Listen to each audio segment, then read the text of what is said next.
嚟節目時間啦，我哋再睇下美股嘅最新表現。咁而家咧，道瓊斯工業平均指數咧仍然係企穩喺13,400點樓上嘅，報13,430點，升118點。納斯達克指數升18點，報2,686點。標準普爾500指數升14點，報1,484點。咁呢一次咧，我哋就聯絡到 PCM Capital 分析員梁偉文咧，同我哋分析下美股嘅後市走勢㗎。偉文你好。Emily 你好。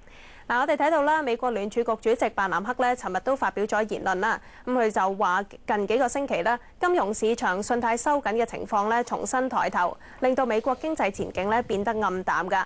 嗱，佢嘅言論咧就加深咗市場對美國進一步減息嘅睇法。你又點樣解讀佢嘅講話咧？對美股嘅走勢又有咩影響咧？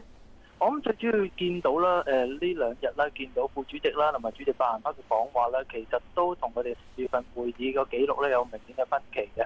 咁見到10月份嘅記錄，見到佢哋覺得個息口應該都減到足夠啦，覺得個經濟個風險啊同埋通脹風險去到平衡㗎啦。咁暗示咗其實10月份減息嘅機會比較細嘅。咁但係見到即係佢今次嘅言論啦，見到就係話佢見到近排嘅情況啦，令到金融公司嘅撥備等等啦，令到個信貸市場係再有緊縮嘅危機嘅。咁令到佢哋覺得即係12月份可能係需要減息咯。咁我諗呢樣嘢都可以即係見到就好明顯，就係聯儲局嗰個取向咧有明顯嘅改變咗啦。咁亦都加深咗12月份會減息嘅機會啦。咁暫時講，我諗減息嘅機會都一半一半啦。咁減息嘅機會都係變高。你睇如果即係真係減息嘅話，對美股嘅影響會係點啊？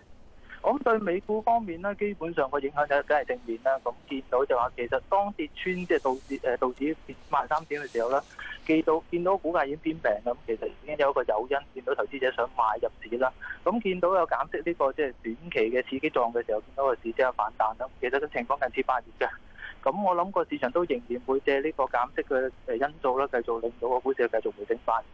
我哋集中睇下零售股嘅表現啦。嗱，Sears 咧就公布咗第3季業績嘅，個純利咧大幅倒退咗9成9咁多，超過市場預期嘅。咁仲話咧，即係近期嘅業績咧都唔會出現明顯嘅改善啦。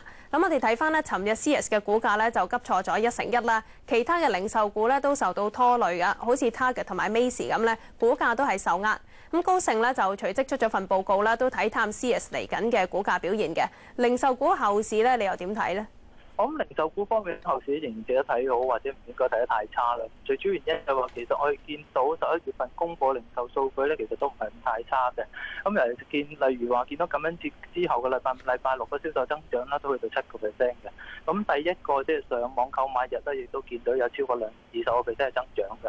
咁所以我諗即係Sears就係其中一間公司，可能個競爭力比較弱啦。因為見到自從佢哋收購合併咗呢個 Kmart 之後咧，其實業績一路都係倒退緊嘅。咁上一季嘅業績都仲係倒退緊4成嘅，咁所以我諗呢個係個別公司嘅例子啦。咁整體零售嚟講，暫時嚟講見到嘅數據咧，都唔認，即係都係幾好嘅，即係唔能夠睇得太差咯。咁尤其是見到 Walmart 其實上一季業績都唔錯啦。咁所以我諗即係銷售方面嚟講，最大嘅擔心啦。好啊，咁今日咧唔該晒 Wyman 啦，Wyman 咧嚟自 PCM Capital 㗎。